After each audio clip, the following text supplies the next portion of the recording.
If you are anything like me, you cannot wait for this bye week to be over so that we can be back to meaningful Broncos football as we make a playoff push. And the Denver Broncos just got fantastic news when it comes to making the NFL playoffs for the first time in almost a decade. We're going to break all that down, different playoff scenarios, different injuries happening to teams nipping at our heels and teams right in front of us, and why I think we are in the perfect position to make the playoffs and then make some real big noise. If you're new to this channel, I'm a diehard Denver Broncos fan named Ben. It helps me and the YouTube algorithm out a ton if you believe in the Broncos. If you would like and subscribe, let's dive in. So anytime the playoffs are talked about, I think there's so much hurt over the past 8 years, so much like we don't want to jinx it, so we don't talk about it.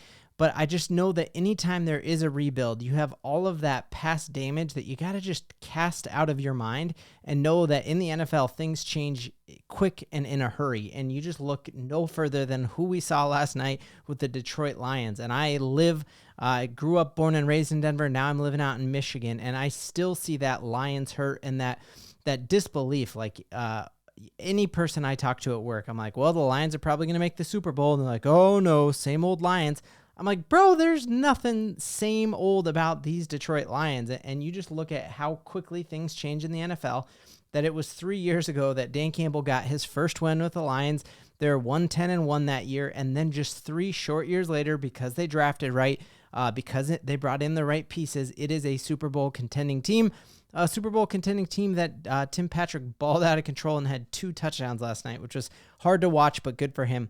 And so I think that's the important thing to keep in the back of your mind, that like, hey, I know we've had 8 years of hurt, but things change fast. Sean Payton has killed these past 2 drafts, and we've gone over that extensively on this channel. But just like the Lions, he even said before we face the Lions that he hopes the Denver Broncos become the Lions of the AFC, and that is exactly what has happened. That in 3 years, you're going to be looking at us like this and looking back at this time like, oh, we did turn that corner, and you don't feel it when it happens, but you know it happened, and the Denver Broncos have changed that corner.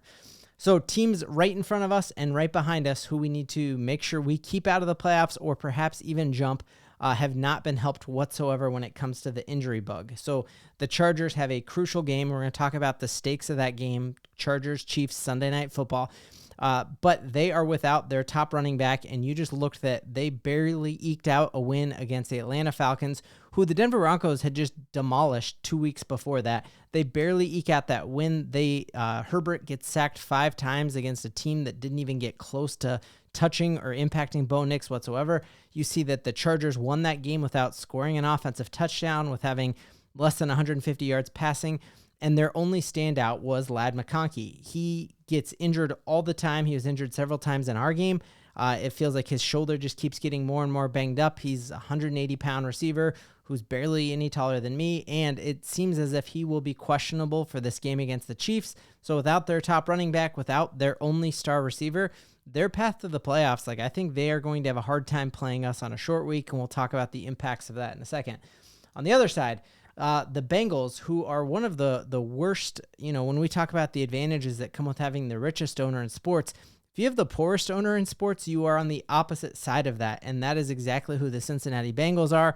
You hear Alfred Williams talk about playing for the Bengals and what a joke of an organization it was because they didn't invest in the players. They still have 2 wide receivers in Chase and Higgins who are not signed to long-term deals.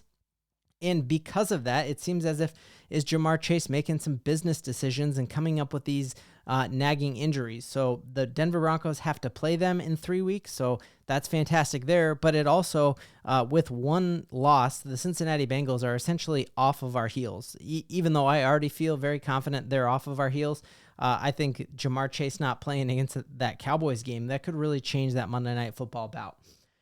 But really, the sight, the aim, the goal is on the playoffs, and it's not just to hype fans up. It's actually what this team is thinking and living. You hear Bo Nix, not afraid to jinx it, come in and be like, hey, how wild would it be? I'm this rookie quarterback, but our sights are we're a great team and we're starting to play like it. And you just take a look at kind of what this Broncos team has done over the past couple weeks, neutralizing some of the best edge rushers in the entire game of football. And you just look here, why are we going to make the playoffs? Why are we going to be the Detroit Lions of the AFC? It starts with our offensive line. And while they haven't been able to open massive holes for our running game, you could not think of a better offensive line for rookie Bo Nix to be throwing behind. And you just look at through these first 13 weeks, we are leading the league in the lowest pressure rate allowed against our quarterback, which is fantastic. And you look 2 weeks in a row, we neutralize Maxx Crosby, we neutralize Myles Garrett. And that's a combination of chipping, that's a combination of scheme, that's a combination of Bo Nix just being really flight of foot and being able to get out of the pocket. But this is a fantastic stat to why the Denver Broncos are going to make the playoffs, because we are not going to allow sacks. And we saw firsthand in Super Bowl 50 that when you pressure the quarterback, good things happen if you're a defense. And if you can't get pressure on a quarterback, bad things happen for a defense. So the fact that teams are not able to get pressure on our rookie quarterback is why he's making great decisions and not turning the ball over. Loving that it all stems from the fact that the coach of the offensive line is Zach Strief, who played left tackle with the New Orleans Saints for Sean Payton, and that partnership has enabled them to be just leading the league when it comes to pass protection right now. That is a fantastic thing when it comes to why we'll make the playoffs. Then you flip the script to the other side, and we are keeping our quarterback cleaner than any other offensive line room in football. And then you look at our defense, and we are muddying up their pocket more than anyone else. And so you look at last week, and the two most dominant pass rushers to get in the backfield and disrupt the quarterback were Maxx Crosby, no surprise there, he's an animal and a game wrecker, and Jonathon Cooper, number 0 for the Denver Broncos, who's on pace to be our second edge rusher who's getting 10 sacks with Bonitto. We know what Bonitto can do. He's in the running for Defensive Player of the Year. Nik Bonitto was then also on that list. So you're looking here that of the entire AFC, you're talking a ton of teams playing last week, and of the entire AFC, we've got 4 guys who are in the top 5 when it comes to pressuring the backfield. So our offensive line is just like balls out of control, and then our defensive line is just gunning for you, and watch out. So I would not want to, if Justin Herbert's getting sacked 5 times against Atlanta, who barely has a sacker who has 3 sacks this year, what are they going to do when they face us again and this defensive line? So that is wild. So a lot of people have been like, hey, let's break down what are our playoff scenarios and what do you think is going to happen? And there are several different paths to the playoffs. Our destiny is all in our hands. Love using this NFL playoff machine on, I think this is, ESPN.com has this, and you can pick these remaining weeks. We're going to know a lot more, and I'll be able to break down exactly what I think is going to happen after this week of football. But I wanted to show what it would look like if we only win one more game, what it would look like if we win a couple games, and what it looks like if we win out. And so if the Denver Broncos only win one more game, which I think is the worst case scenario, and I don't envision it happening, but if the Broncos simply take care of business against the Colts on Monday or on Sunday afternoon at Mile High, they are most likely going to be locked in at that 7th seed, which would have them playing the Chiefs in my estimation, but this could also be the Buffalo Bills. Either of those, I think, are really good situations for the Broncos. So to play the Chiefs, they would have to drop a couple games. So if the Chargers beat the Chiefs this week on Sunday Night Football, then all of a sudden Buffalo is locked into that 1 seed. And then if Buffalo wins out and they are tied with 2 losses, then Buffalo wins that tiebreaker and the Denver Broncos would go into Kansas City. I really, really like that. I think one of the interesting things about how this would play out is that we would play the Chiefs in the last week. So we would play them week 18 and then we'd play them in the wild card game. And so there would be a ton of jockeying there.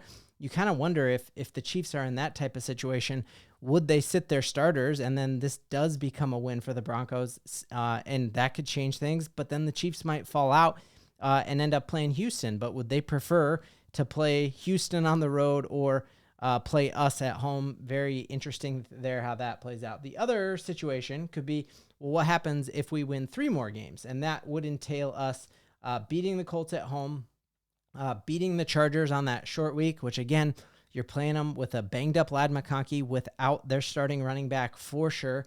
And we almost beat them last time we played them. And Bo Nix has simply gotten better since then. If that happens, so we do that. Then I had us beating the Bengals, 10 days rest. I think that's really good. And then I had the Chiefs getting the 1 seed and resting. And so because the Chiefs had the 1 seed and rested, I think there's actually a better scenario that everyone who talks about teams sitting out players for rest week, I think a lot of that happened before they implemented this first round bye. So if the Chiefs are locked in for the 1 seed and you rest players in that week 18 game, you're actually talking about 2 full weeks of not playing football. And I think with the Chiefs now having an injury to Nicole Hardman, with Hollywood Brown coming back, I don't think this Chiefs team would benefit from having 2 full weeks off from playing football. So I think there's actually a really good scenario where the first round team who's locked in for the first round wouldn't actually rest your starters, because that actually means that you have a 2 full week break there. So I think, same thing. If Buffalo clinches the 1 seed, I think they're less likely to sit starters that last week. I think you're more likely to sit starters if you're positive you're not getting a bye the next week because of this new playoff system. But I love this matchup. I love us as the 6 seed going into Pittsburgh and playing there. And that would be if we're 11-6. And I mean, there's a world where the Denver Broncos could make the NFL playoffs with not winning another game, period. Like, if the right teams lose, there's still a world where the Broncos can make the playoffs that way. Either way, we're making the playoffs. We have so much to believe in. Bye week dunk to end the week.